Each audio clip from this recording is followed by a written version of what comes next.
Media और press के मेरे साथियों, यहाँ उपस्थित देवियों और सज्जनों, आज मुझे ये कहते हुए बहुत गर्व महसूस हो रहा है कि एक ऐसे व्यक्ति ने जो देश की लगभग शीर्षतम स्तर पर आकर देश की रक्षा में अपना योगदान दिया है, उनको मैं आपसे इंट्रोड्यूस करवा रहा हूं। ये एक ऐसे शख्स हैं जिन्होंने सन ऑफ द सॉइल की तरह धरती से अपनी प्रारंभिक शिक्षा आरंभ की और गांव में ही हायर सेकेंडरी स्कूल के बाद आगे की पढ़ाई जारी की।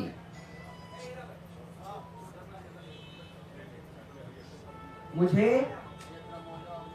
उनका धन्यवाद करना चाहिए जन स्वराज पार्टी की तरफ से कि आज lieutenant general S K. Singh, Shri Krishna Singh आज तरारी लोकसभा विधानसभा कॉन्स्टिट्यूएंसी के लिए जन स्वराज पार्टी का उम्मीदवार बनने को तैयार हुए हैं। देश के लिए आर्म फोर्सेस से ज्यादा कमिटेड और कोई नजर नहीं आता और लेफ्टिनेंट जनरल एस.के. सिंह ने as vice chief of arm staff of Indian army के पद से होते हुए अपना कार्यभार समाप्त किया था। हमें इस बात से बेहद खुशी है कि उन्होंने तरारी कॉन्स्टिट्यूएंसी को रिप्रेजेंट करना स्वीकार किया है। मैं उनसे रिक्वेस्ट करूंगा कि वो दो शब्द अपने बारे में कहें। Lieutenant general S K. सिंह। थोड़ा नजदीक प्रिय थोड़ा नजदीक प्रेस के भाइयों और बहनों, कुछ दिन पहले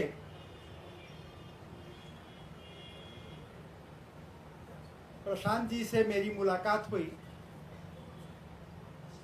और जिस तरह से ये काम बिहार में कर रहे हैं, हर बिहारी उसको फॉलो कर रहा है और मैं भी बहुत ज़्यादा इम्प्रेस था उनसे कि वे और उनकी टीम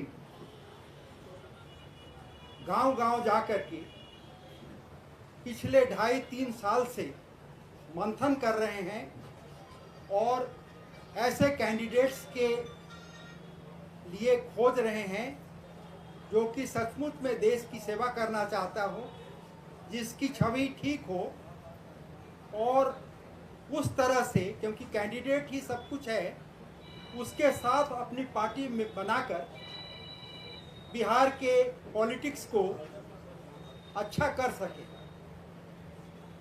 ये जो उनका संकल्प और साधना है, ये मेरे को बहुत अच्छा लगा और दिल को भा गया और दिल से मैं उनके हर प्रोग्राम को फॉलो करता था, देखता था। लेकिन देखिए, ये भाग्य की बस होता है कि तरारी विधानसभा की सीट खाली हुई, उसी में मेरा गांव है और मेरी बहुत जो है यादें उसके साथ लगी हुई हैं। मैं गांव के साथ लगा रहा हूं हमेशा, आप हमारे गांव से पूछिएगा। शुरू में मेरी परवरिश एक साधारण परिवार में, किसान के परिवार में, मेरे पिताजी किसान थे। वहाँ पर मैंने प्राइमरी स्कूल किया और हाई स्कूल सुरपुरा में गए जहाँ मेरे चाचा जी टीचर थे। वहाँ से मेरा सिलेक्शन हो गया राष्ट्रीय इंडियन मिलिट्री कॉलेज देहरादून के लिए। बिहार से एक ही सीट होता था। हम तो ट्रेन वगैरह कहीं नहीं बैठे थे, सीधे सुरपुरा से पहुंच गए देहरादून। उसके बाद में फौज का कैरियर चलता रहा। एनडीए किए, आईएमए में थे, टॉप ब्रैकेट में थे।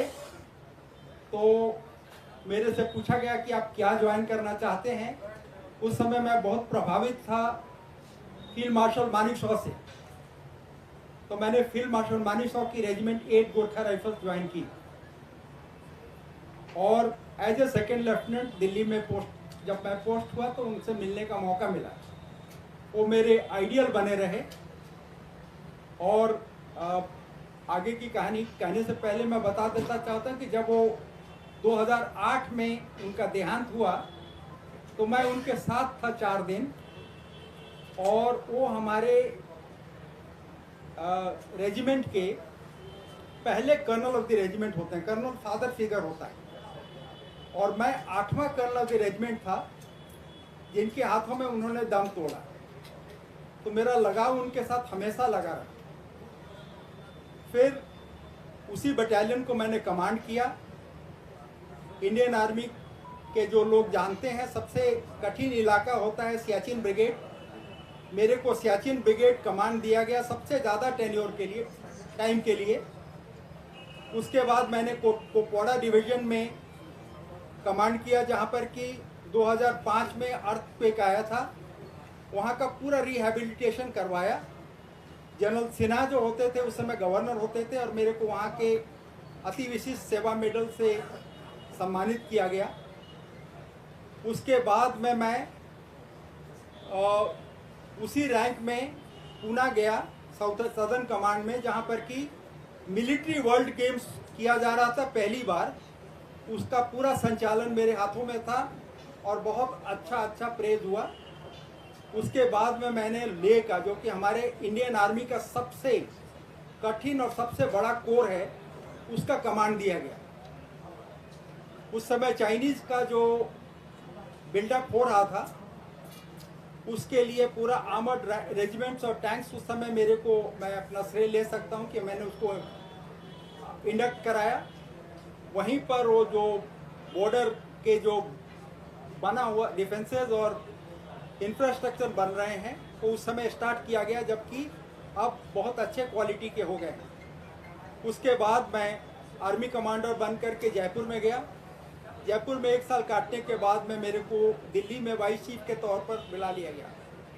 वाइस चीफ के तौर पर जब मैं था तो उस समय उत्तराखंड का जो त्रासदी हुई थी उसका पूरा ऑपरेशनल कंट्रोल मैं ऑप्स रूम से किया। और उसके बाद जब मैं रिटायर किया 2013 के अंत में, एक दिन भी गैप नहीं था मेरे लिए। 4 साल के लिए मेरे को आर्म फोर्सेस ट्रिब्यूनल में एडमिनिस्ट्रेटिव मेंबर के तौर पर वहां पर नियुक्ति किया गया। अब जब मेरा पूरा 41 साल फौज की नौकरी, 4 साल जज की नौकरी, ये सब पूरा होने के बाद जब मैंने पीछे देखा तो मैंने कहा कि अपना मैंने फर्स्ट इनिंग्स जितना हो सकता था देश की सेवा में लगा दिया। अब सेकेंड इनिंग्स में मेरे को अपने गांव की तरफ जाना है। तो मेरा जब प्रशांत जी ने ये प्रपोजल दिया तो मेरे को लगा कि अब मैं इसी के लिए देख रहा हूँ कि जो बचा खुचा समय है वो वापस अपने समाज को देने में बिताऊं। तो जब मैंने अपने गांव से पूछा तो गांव में बहुत उत्साहित हुए लोग, सब लेडीज वगैरह, पूरा घर भर गया। सबका यही था कि बबुआ तू जा, हमनी के लाइफ अच्छा करो। ये जो है ये दिल को छूने वाली बात है। एक हमारे कर्नल साहब थे राजेश सिंह, तो उन्होंने मेरे को फ़ोन किया कि सर हम आपके गांव गए थे और उससे पीरों में पूछ रहे थे कि करज गांव जाने का रास्ता कौन सा है। तो उस लड़के ने बोला, अच्छा आप जनरल साहब के गांव जाना चाहते हैं? दिल्ली नोएडा जहां मैं ये था वहां कोई नहीं जानता मेरे को, लेकिन यहाँ अभी भी मेरे को लोग उतनी प्यार और इज्जत से याद करते हैं। अभी मेरा समय है कि उस प्यार और इज्जत को वापस करूं। बच्चे मेरे सेटल हो गए हैं, वाइफ नहीं है, तो अब मैं अपना समय सेवा में उस समाज को देना चाहता हूं जिन्होंने मेरे को इस लायक बनाया। For me, brothers and sisters of press, it is a time to pay back to the society which has made me what it is, and to ensure the growth of Bihar on the models and on the dreams of Prashant ji and Jan Suraj. And let us bring a very clean and healthy politics so that our country and our state and our district and villages do as well. Jai Bihar, Jai Hind. एक सवाल है आपसे, अग्निवीर के बारे में आपका क्या कहना है? जी, अग्निवीर के बारे में क्या कहना है? देखिए अग्निवीर लेटेस्ट आया हुआ है। मैं भी आपकी तरह जो है सिर्फ अपना विचार दे सकता हूं, हम भी इंडिविजुअल विचार है। अब पॉलिसी के रूप में किस तरह से क्या हुआ मेरे को उसकी जानकारी नहीं है, लेकिन पर्सनली मैं अपने पुराने विचार का आदमी हूं और मैं सोचता हूं कि मैं खुश नहीं हूं उस डिसीजन से। इसलिए नहीं खुश हूं, 2-3 कारण बता देता हूं। हमारे सिपाही के लिए हमारा रेजिमेंट एक परिवार होता है, जहां वो 17 साल 20 साल जैसे बन जाता 25 साल 30 साल तक काम करता है। उसके बाद में जब भी होता है वो समय का जो भी परिवार का हेड होता है उसको लिखता है कि सर मैं यहाँ हूँ, ये हूँ, वो रेजिमेंट उसका देखभाल करता है। अब जहाँ 20 साल इतने की जो 17 साल की जो नौकरी में जो एफिलिएशन होता है उसको हमारे टर्म में रेजिमेंटेशन कहते हैं। तो 4 साल का अग्निवीर जो जिसको पेंशन नहीं मिल रहा है उसकी लगाव उस परिवार के साथ कैसा होगा, वो कम होगा। वही हम लोगों का सबसे ज़्यादा स्ट्रॉन्ग पॉइंट था। गलवान की लड़ाई में चाइनीज जो हैं जिसका मॉडल हम फॉलो कर रहे हैं वो टूर ऑफ ड्यूटी का मॉडल 4 करते जो कि हम आपको ये करते। उनका जो फाइटिंग कैपेबिलिटी था वो हमारे सैनिकों के सामने कुछ नहीं था। उनके पास टेक्निकल चीज़ें थी, वेपन्स थे, बट जिस जज्बे के साथ हमारे ट्रुप्स लड़ते हैं, जब सीओ साहब का ये उनके ऊपर प्रहार हुआ पूरा रेजिमेंट बौखला गया। बिहार रेजिमेंट थी कि सर आपने हमारे सीओ साहब को मार दिया। वो आप खुद सोचिए कि 4 साल में वो कनेक्टिविटी आ पाएगी, रेजिमेंटेशन आ पाएगा। दूसरा, और कोई टेक्निकल ट्रेनिंग जो है उसमें टाइम लगता है। एक सिविलियन से एक सिपाही को बनाने के लिए 1.5 साल के करीब 2 साल के करीब लगता है। उसके बाद अगर वो आर्मर्ड कोर में गया है तो उसको टैंक का ड्राइवर बनना है, टैंक का गनर बनना है, टैंक का लोडर बनना है। हर चीज़ में टाइम लगता है। जब तक वो परफेक्ट होता है अपनी ट्रेनिंग 4-5 साल करने के बाद उसको जाने का टाइम आ जाता है। तो हमारे लिए भी अच्छा नहीं है और ये के लिए भी। देखिए ऐसा है, कोई भी नया चीज़ आता है तो उसमें कमियां और स्ट्रेंथ होती हैं। उनके स्ट्रेंथ होगा तभी उन्होंने लागू किया है, लेकिन मेरे विचार से इसको दोबारा देखने की ज़रूरत है और जहां तक हो सके उसको सुधारने की ज़रूरत है। क्या आप अपने इलाके के, आपका इलाका और छपरा का इलाका ये फौजियों के लिए बहुत इम्पोर्टेंट होता है, अपने नए जो नवयुवक हैं तो आप मना करेंगे कि अभी अग्निवीर में शामिल मत हो? नहीं, ऐसा है कि कभी नहीं करेंगे। वो सिपाही है, देश की रक्षा के लिए जा रहा है, ट्रेनिंग में जा रहा है, हम बोले क्यों कह दे कि बेटा तुम 25% में अभी सेलेक्ट नहीं होगा। मेरे विचार से लगता है कि इस गवर्नमेंट इसके परसेंटेज को और बढ़ाएगी। दूसरा, ये गवर्नमेंट का स्कीम है और पुराने हरियाणा में भी वो बोल रहे हैं, अभी के लिए इसको फेल नहीं होने देंगे। कोई भी अग्निवीर बेकार नहीं होगा, उसको कुछ न कुछ नौकरी मिलेगी।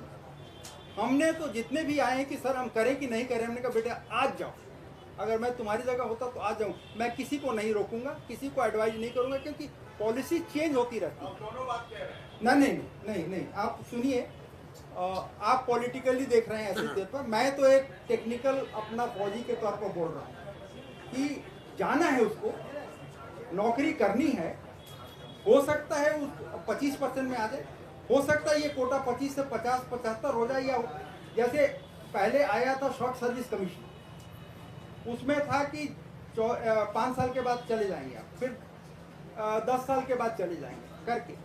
अभी 90% शॉर्ट सर्विस कमीशन ऑफिसर को परमानेंट मिल जाता है, तो अभी हम क्यों उसको रोकते, उसको जाने देना है। लेकिन हमारा सरकार से यही प्रार्थना है कि इसको फिर से देखभाल करें, एक कमेटी बनाएं और इसको इम्प्रूव करने की कोशिश करें।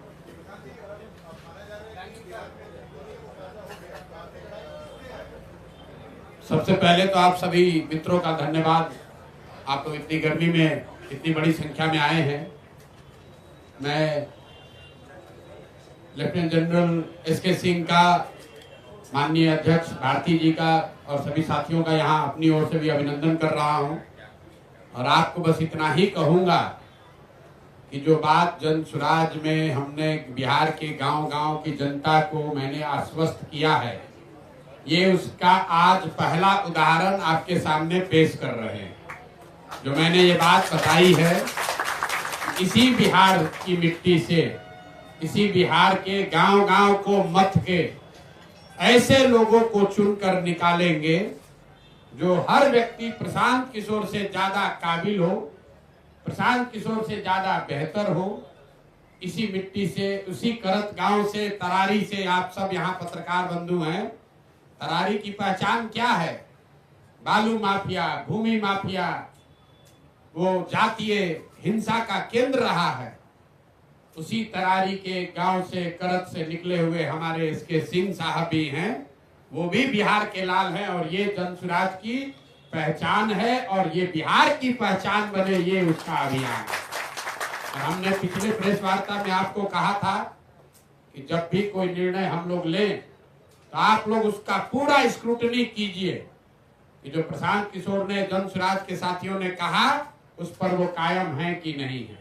और मैं आप सबको चुनौती भी दे रहा हूं कि आप जनरल एसके सिंह से बड़ा और बढ़िया बिहार का बेटा, तरारी का बेटा ढूंढ कर दिखाइए।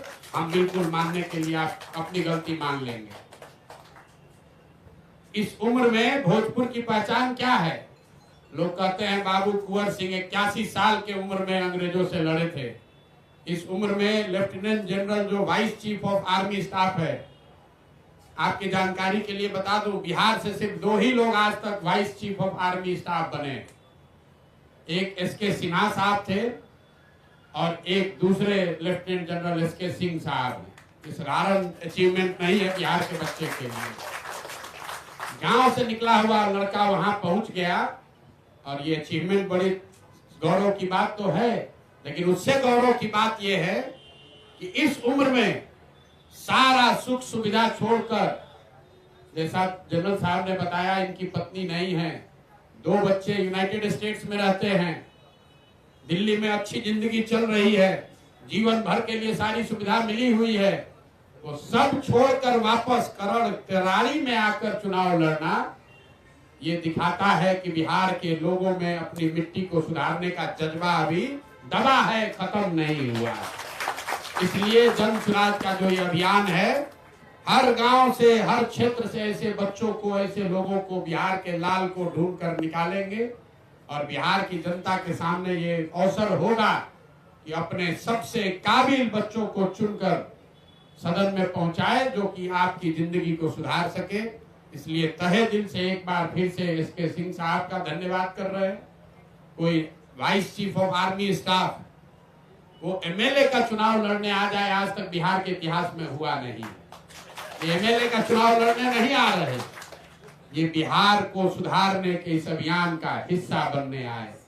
ये हमारे लिए, जन स्वराज परिवार के लिए, जन स्वराज की सोच से जुड़े हुए सभी लोगों के लिए गौरव की बात है कि ये बिहार के हैं, तरारी के हैं, और इन्होंने बहुत लड़ाई लड़ी है। इन्होंने अभी कुछ आपको गिनवाए कि किन किन कमांड को इन्होंने लीड किया है, कहां कहां देश में इन्होंने सेना का नेतृत्व किया है। अब एक जीवन का ये भी नेतृत्व करने जा रहे हैं, जहां तरारी की जनता को, भोजपुर की जनता को वहां के माफियाओं से मुक्त कराने की लड़ाई जन स्वराज जनरल साहब के नेतृत्व में लड़ेगी। ये आगे आगे जनरल के तौर पर चलेंगे, हम लोग सब इनके साथ अपनी पूरी ताकत से लगेंगे। मैं यहाँ तरारी से आए हुए कुछ हमारे साथीगण हैं, जिला परिषद साहब हैं, मुखिया जी हैं, ये सारे लोग जिनके सहमति से इनका चुनाव हुआ है, मैं चाहूंगा इनका भी मैं धन्यवाद करूंगा। ये सारे लोग ही मिलकर वहां की जनता के आशीर्वाद से इनको जिता कर लाएंगे। प्रशांत किशोर और हम लोग की जो टीम है वो तो लगेगी ही, और आप लोग ये दबाव बनाकर रखिए हम पर। हर उम्मीदवार जब घोषित हो तो ये दबाव बनाकर रखिए, 243 में एक भी उम्मीदवार गलत हो तो मेरा गर्दन पकड़िएगा। बहुत बहुत धन्यवाद जी। अब आप बताइए कि जिसने जीवन में प्रमाणिक, जिसका जीवन खरा सोना है, तपा तपाया खरा सोना, उसको चुने, ताकि नया नया अभी जो गोल्ड बन रहा है उसको चुने। आप खरा सोना चाहते हैं, जो तपा तपाया है जीवन के हर परिस्थिति में, युवाओं को मौका नहीं मिलेगा। आप काहे चिंता कर रहे हैं? आप युवाओं की चिंता में आप काहे घबराए जा रहे हैं? हमसे युवा कौन है यहाँ?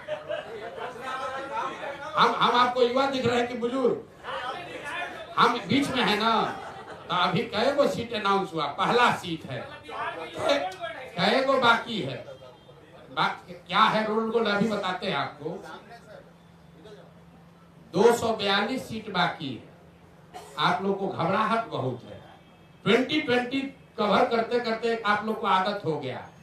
अभी जितने उपचुनाव में जितने कैंडिडेट खड़े होंगे, उसमें जनरल एसके सिंह से बड़ा प्रोफाइल का, बढ़िया प्रोफाइल का कोई दिखे तो हमको जरूर बताइएगा। वो दूसरे दल का भी होगा तो उसको समर्थन हम करेंगे। चारों सीट पे आपके उम्मीदवार खड़े होंगे? बिल्कुल, चारों के चारों होंगे। आज पहली बानगी शुरुआत की है और आगे 3 की घोषणा भी अगले 2-3 दिन में करेंगे। उसमें समीकरण का ख्याल रखा जाएगा सारा? अरे भाई, समीकरण एक ही है, बिहार को सुधारने का समीकरण। गठबंधन एक ही है, बिहार की जनता के साथ गठबंधन। संकल्प एक ही है कि बिहार का हर वो व्यक्ति जिसके मन में बिहार को सुधारने का जज्बा है, जिसमें काबिलियत है, हुनर है, उस आदमी को लाकर वापस जन स्वराज की व्यवस्था से जोड़कर बिहार को सुधारने का संकल्प है। उसको एक कदम भी आगे पीछे नहीं होने देंगे।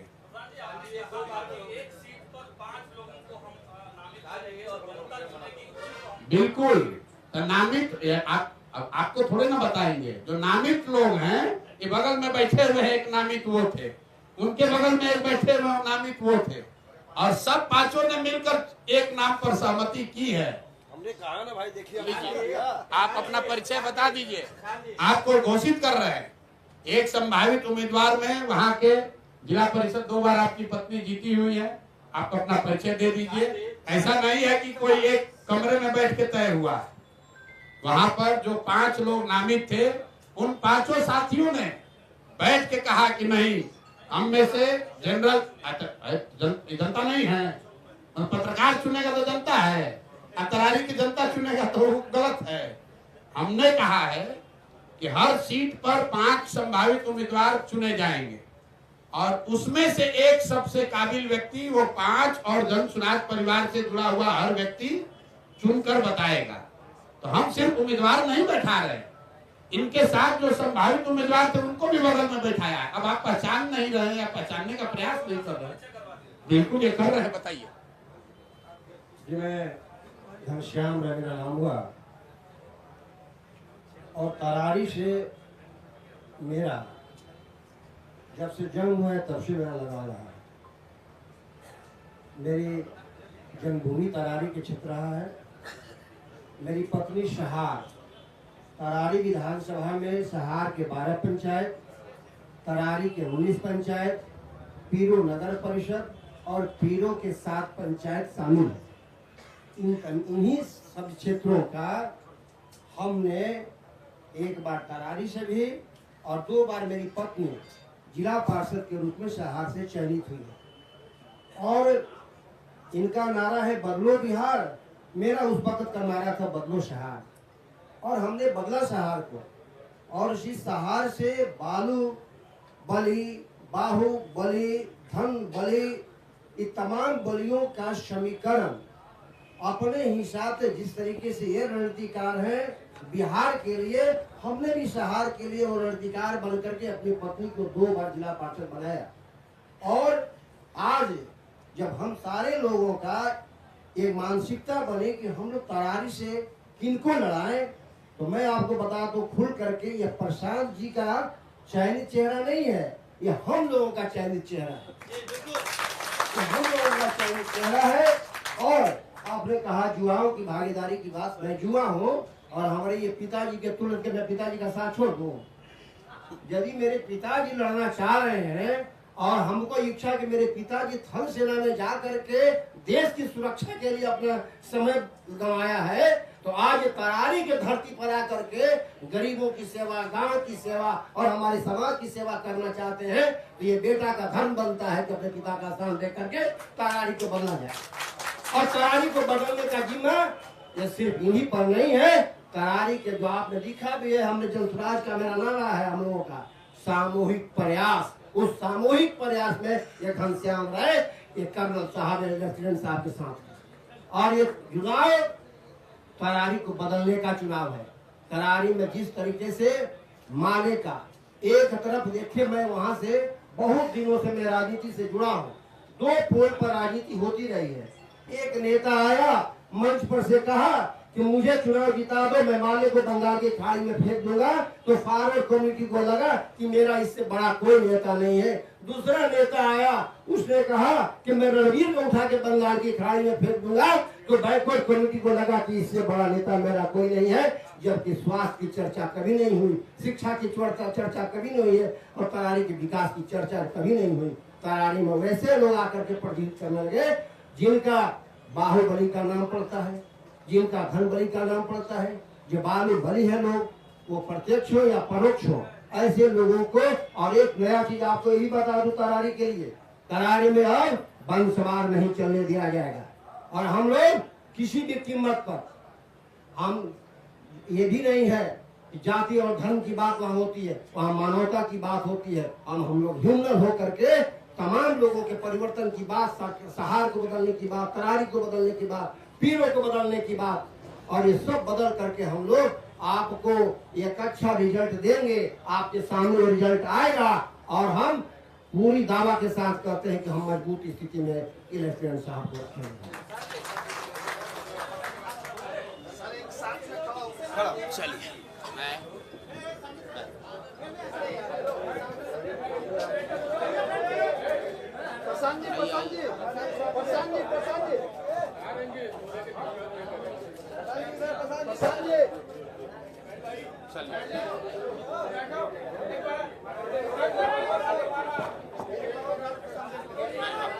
अरे ठीक है, हाथ उठाने से नहीं होगा।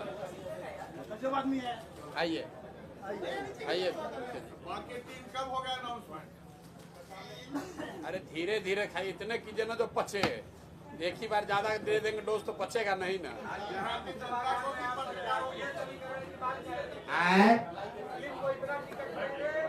तो चारों घोषित तो होने दो भैया, समीकरण तब न बनाओगे जब चारों घोषित होगा। जी जी, इसके लिए क्या सवाल उठा रहे हैं?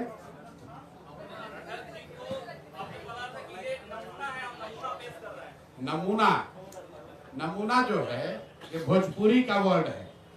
अब आप ये भोजपुरी में बोला तो आपको उसमें भी दिक्कत, अंग्रेजी में बोलेंगे तो कहेंगे तो बाहर के रहते ही अंग्रेजी में बोलते हैं, हिंदी में बोल रहे हैं तो आपको हिंदी में दिक्कत हो रहा है। नमूना भोजपुरी का वर्ड है, हिंदी से उसको दिग्भ्रमित मत होइए। ऐसे व्यक्ति हैं जो चुन कर निकाले गए हैं और मन से हमने कहा ये नेतरहाट में पढ़े। हम नेतरहाट पढ़ना चाहते थे, नेतरहाट नहीं जा पाए, इतना हमारी विद्वता नहीं थी। ये आईआईटी कानपुर में गए, हम आईआईटी में नहीं पढ़े। ये आईएफएस है, हम आईएफएस नहीं है। तो हमारा जो कमिटमेंट है कि जो आदमी आएगा वो प्रशांत किशोर से ज्यादा काबिल होगा, तो हम मानते हैं कि हमसे ज्यादा काबिल आदमी है। आज लेफ्टिनेंट जनरल एसके सिंह आए हैं तो मैं मान रहा हूं कि हमसे ज्यादा काबिल आदमी है। ये आप लोग कह रहे हैं कि आप ही तो हैं, दूसरा कौन है? देखिए कौन कौन आदमी आ रहा है। भारत के मुख्य न्यायाधीश भी राज्यसभा में गए थे, उन्होंने क्या बदलाव किया? भाई बदलाव, राज्यसभा में न गए थे, चुनाव नहीं न लड़े थे। दोनों में फर्क समझिए।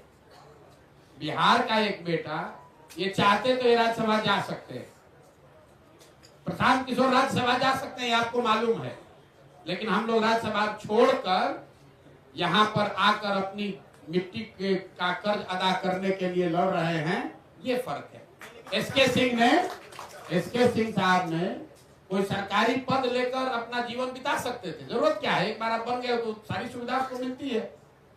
उसको छोड़कर करत में आकर तरारी और पियरों का लड़ाई लड़ना, ये कहना आसान है, इतना करना आसान नहीं है। आप मुझे बताइए कि बिहार के स्वतंत्र बिहार के इतिहास में कौन आज तक कोई आर्मी जनरल जो वाइस चीफ रहा हो वो कहीं विधानसभा के चुनाव में आकर चुनाव लड़ा हो? आप हमको बताइए। कोई लोकसभा लड़ा हो बताइए। मनोनीत पद लेना एक बात है और आकर जनता के लिए संघर्ष करना, उसके बीच में खड़ा होना अलग बात है। इसलिए इनका सम्मान। और आप लोग से एक अनुरोध करेंगे, सुनिए।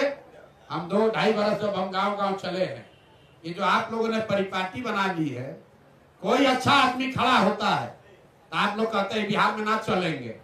तो मेरे भाई आप ध्यान रखिए, एक अच्छे आदमी का आप मनोबल जब तोड़ते हैं, 100 अच्छा आदमी जो आकर कल बिहार सुधार सकता है उसका मनोबल टूटता है। तो ये आपकी भी जिम्मेवारी है, पत्रकारिता कीजिए, सवाल पूछिए, लेकिन आप भी बिहार के हैं। अगर कोई आदमी अपना सब कुछ छोड़कर, प्रशांत किशोर की बात छोड़िए, अगर सब कुछ छोड़कर 70 साल की उम्र में आकर तरारी सुधारने का कोई प्रयास कर रहे हैं तो जज्बे को सलाम कीजिए। आपका भी बिहार है और आपके बच्चों को भी बिहार में ही रहना है। लेकिन बिहार में स्थापित पार्टियों के तिलिस्म को कैसे तोड़ेंगे? अभी तो आप टूट रहा है कि नहीं टूट रहा है तो इतना तिलिस्म में इतना कैमरा दिख क्यों रहा है? तो बिल्कुल, तो भाई 23 तारीख तक इंतजार कर लो भाई, काहे घबरा रहे हो? हमने आपको कहा है कि 25 तक आपको बहुत व्याकुलता है, 25 में क्या होगा, 25 में क्या होगा, तो चलो 24 में सेटल कर लेते हैं। 23 नवंबर को पता चल जाएगा कि किसका वोट कटा किसका बटा, कौन आगे गया कौन पीछे हुआ। 23 को हम फिर यही रहेंगे। आप हमको घेर लीजिएगा कि प्रशांत किशोर आपको नहीं बुझाया, देखिए आप हार गए। और सैंपल आप ठीक कह रहे हैं, फिर कहेंगे तो कहेंगे नमूना कह रहे हैं। आप देखिए सैंपल, लोग कहेगा कि लेफ्टिनेंट जनरल को सैंपल कह दिया। ये जन स्वराज का एक व्यक्ति दिखा रहा है कि आने वाले समय में जन स्वराज से कैसे लोग चुनाव लड़ेंगे, ये उसकी बानगी है। अरे मुख्य चुनौती बस आपकी हमारी मानसिकता है कि बिहार नहीं सुधर सकता है, इसको चुनौती मानते हैं। जिस दिन वो मानसिकता से निकल गए, आप सब चाहते हैं कि ऐसा आदमी जीत कर आए, लेकिन आपकी मुख्य चुनौती है कि आपको लग रहा है कि ना जीतना तो चाहिए, आदमी तो बढ़िया है, जीतेगा तब ना। उस मानसिकता से लड़ाई है। जिस दिन आप उस मानसिकता से निकल गए, बिहार से ज्यादा काबिल लोगों की कोई जमीन नहीं है इस देश में, और आपको जन स्वराज में करके दिखाएंगे। अब बहुत हो गया, अब कुछ सवाल रखिए आप लोग अगले। हरियाणा और जम्मू कश्मीर के नतीजे आए, बीजेपी एक पोल में पीछे थी, फिर भी हरियाणा में जीत दर्ज हुई। महाराष्ट्र और झारखंड में भी चुनाव है, क्या भविष्य बीजेपी का देख रहे हैं? हम भविष्य बीजेपी का अंधकार में देख रहे हैं। बिहार में बिहार में बीजेपी का भविष्य अंधकारमय है। देखिए तरारी से देखिए क्यों अंधकार में है। साहब आर्मी में रहे, ऐसा तो है नहीं कि जन स्वराज तो बहुत छोटा प्रयास 2 साल से हम लोग शुरू किए हैं। भाजपा जैसे दलों के पास, राजद के पास, सुशासन की बात करने वाले जदयू के पास ये मौका था कि करण के इस लाल को आगे बढ़ाते, वहां से चुनाव लड़ाते, लेकिन भाजपा किसको चुना है? किसको चुना है भाजपा भाई? किसका नाम बताइए जरा जोर से। नाम अनाउंसमेंट नहीं हुआ है? नहीं आप लोगों को मालूम है कौन लड़ेगा चुनाव? तो जैसा जैसा चुना है वैसा भरेगा। तो आप ऐसा है, अब हम भाजपा का हम थोड़े टिकट जारी करते हैं भाई, वहां से कौन लड़ता रहा है वो आपको मालूम है। उन लोगों को देख लीजिए और जन स्वराज जिसको लड़ा रहा है उसको देख लीजिए। जीत हाथ छोड़िए, जन स्वराज जिसको तरारी से लड़ा रहा है और भाजपा जिसको लड़ा रही है, लड़ाने की चर्चा कर रही है, दोनों का भविष्य, दोनों में जो अंतर है वही जन स्वराज के उजाले और भाजपा के अंधियारे में फर्क है।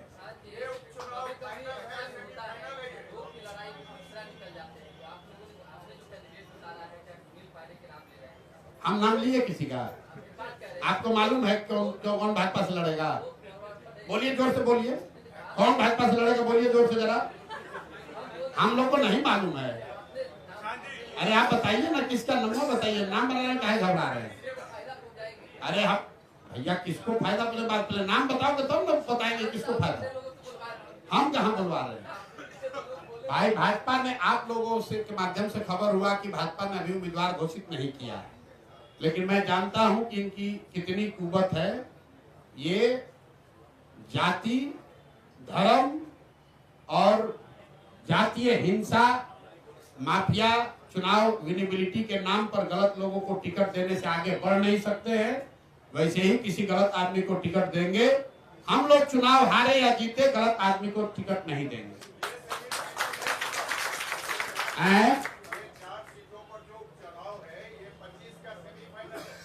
भैया 23 तारीख को रिजल्ट आएगा, यही सेमीफाइनल है, यही फाइनल है। जो लोग हारे तो कहानी उनका गया।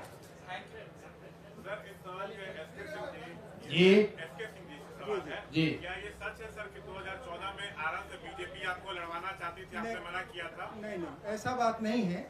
क्या हुआ था कि मैं 2013 दिसंबर में रिटायर कर रहा था। अपने स्कूल में और आरा में कुछ एक्स सर्विसमैन के लिए मैंने काम किया, तो उस समय मेरा पॉपुलैरिटी पीक पर था। सब लोगों ने सोचा कि मैं पॉलिटिक्स में आ रहा हूँ, लेकिन उससे पहले मेरे को appointment letter armed forces tribunal का मिल चुका था, जो कि एक हाई कोर्ट जज के बराबर है। तो मेरे को लेने नहीं लेने ऑफर और ये कि कोई ही नहीं।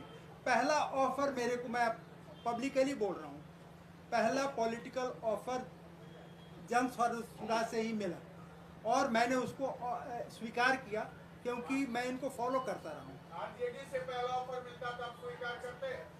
ये गजब बात आप लोग करते हैं। मिला ही नहीं तुमको।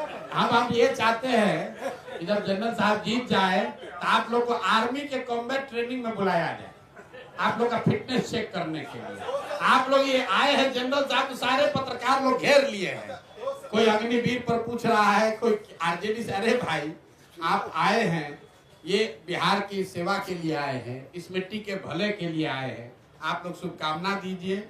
आपने सवाल कर लिया, सवाल आपका गोली सुनने के लिए तो हम बैठे ही हुए हैं। 243 एसके सिंह कहां से लाएंगे? एक एसके सिंह कहां से आए? एक भारती साहब कहां से आए? जहां से भारती साहब आए, जहां से एसके सिंह आए, वहीं जहां से प्रशांत किशोर आए, वहीं से 200 और लोग आएंगे। बिल्कुल, बहुत बहुत धन्यवाद।